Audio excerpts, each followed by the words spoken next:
You're still watching Focus Today on TVI World and continue to the next news. VOA just released this story as part of VOA's Chinatown project. In the city of Jakarta, many residents of Chinese descent still live and work in the city's Chinatown as they have for hundreds of years. It's an area that continues to evolve as traditional shops compete with modern chains. Let's have a look.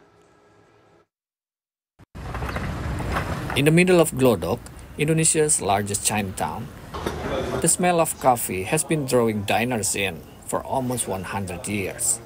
Chinese-Indonesian Leong Mingjo is the third generation in his family to run this coffee shop, Kopi Es Taki. In the past, many people gathered here to drink coffee. Traders and workers gathered here, drank coffee and talked for hours. From my grandfather's time, it was like that. Chinese people have been migrating to Southeast Asia and Indonesia for centuries. Most of them came from China's coastal provinces of Fujian and Guangdong to trade or work on farms. Why did they go to Indonesia? From some historical records, the Southeast Asian region has long been known to the Chinese people as a fertile region. They must be guarded beyond mischance. In the 1600s, the Dutch East India Company started colonizing parts of Indonesia, a region known as the East Indies. After deadly unrest broke out between the Dutch and Chinese laborers in 1740, the Dutch imposed severe restriction on the Chinese. That's how the Chinatown area called Glodok was formed. At the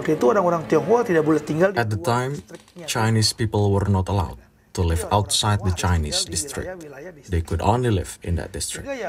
So they worked there, traded there, lived, and carried out all their activities in that district.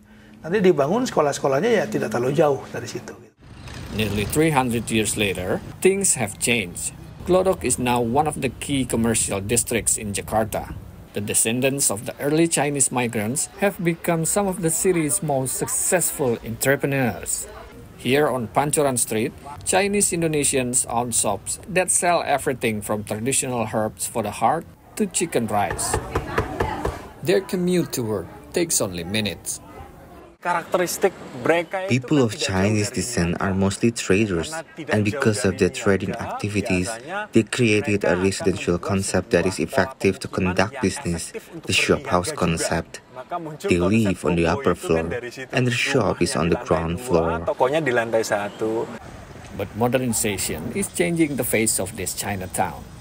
Shopping malls and chains like Starbucks are built in the middle of Glodok.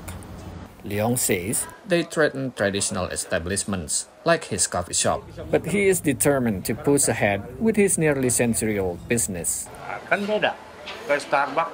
We are different from Starbucks or any other modern coffee shops. So as long as people still like it, we will continue. The city government has designated Glodok Chinatown as a cultural heritage area. A new gate went up in 2022. It's a symbol of Jakarta's diversity, honoring what Chinese Indonesians have built to make the city what it is today.